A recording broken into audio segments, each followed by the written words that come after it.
আপনার নিজের হাতে নষ্ট হওয়া সবচেয়ে দামি জিনিস কি ছিল? নিজের জীবন। নিজের জীবন? কেন? কারণ নিজের জীবনটা নিজে হাতে নষ্ট করছি।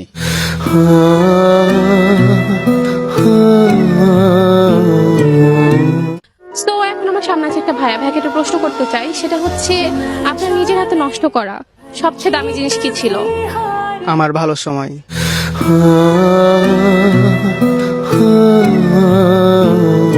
তো এখন আমার সামনে আছে একটা ভাইয়া, ভাইয়াকে একটা প্রশ্ন করতে চাই, সেটা হচ্ছে তোমার নিজের হাতে নষ্ট করা সবচেয়ে দামি জিনিস কি ছিল?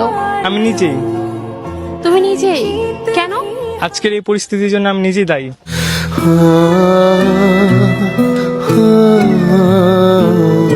তো এখন আমার সামনে আছে একটা ভাইয়া, ভাইয়াকে একটা প্রশ্ন করতে চাই, সেটা হচ্ছে আপনার নিজের হাতে নষ্ট করা সবচেয়ে দামি জিনিস কি ছিল?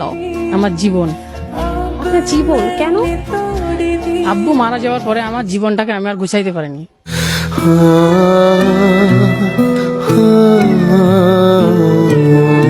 তো এখন আমার সামনে আছে একটা ভাইয়া, ভাইয়াকে একটা প্রশ্ন করতে চাই, সেটা হচ্ছে নিজের হাতে নষ্ট করা সবচেয়ে দামি জিনিস কি ছিল? বাবা মার আশা ভরসা।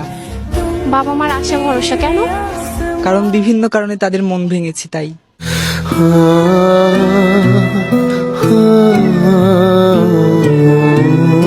তো এখন আমার সামনে আছে একটা ভাইয়া, ভাইয়াকে একটা প্রশ্ন করতে চাই, সেটা হচ্ছে নিজের হাতে নষ্ট করা সবচেয়ে দামি জিনিস কি ছিল? সময়। সময়? কেন? কারণ সময়ের অভাবে আমি আমার জীবনের সবচেয়ে গুরুত্বপূর্ণ জিনিস হারিয়ে ফেলছি।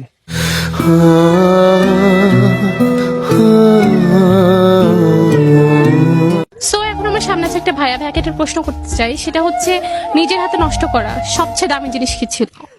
আমার পড়ালেখা। পড়ালেখা? কেন? কারণ লকডাউনের কারণে করোনা ভাইরাস আসার পরে আমার পড়ালেখা সম্পূর্ণটাই নষ্ট হয়ে গেছে।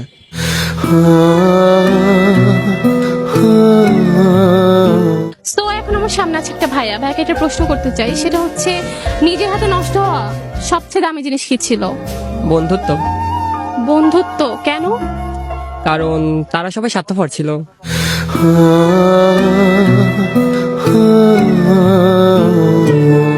তো এখন আমার সামনে আছে একটা ভাইয়া, ভাইয়াকে একটা প্রশ্ন করতে চাই, সেটা হচ্ছে নিজের হাতে নষ্ট হওয়া সবচেয়ে দামি জিনিস কি ছিল? সিগারেট। সিগারেট? কেন? কারণ অর্ধেক খাইছিলাম আর অর্ধেক আব্বুকে দেখে ফালাই দিছিলাম।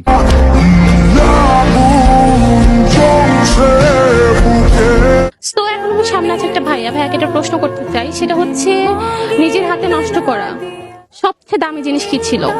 ক্রিকেট লাইফ আমার। কেন? নিজের অবহেলার কারণে এগোতে পারি নাই।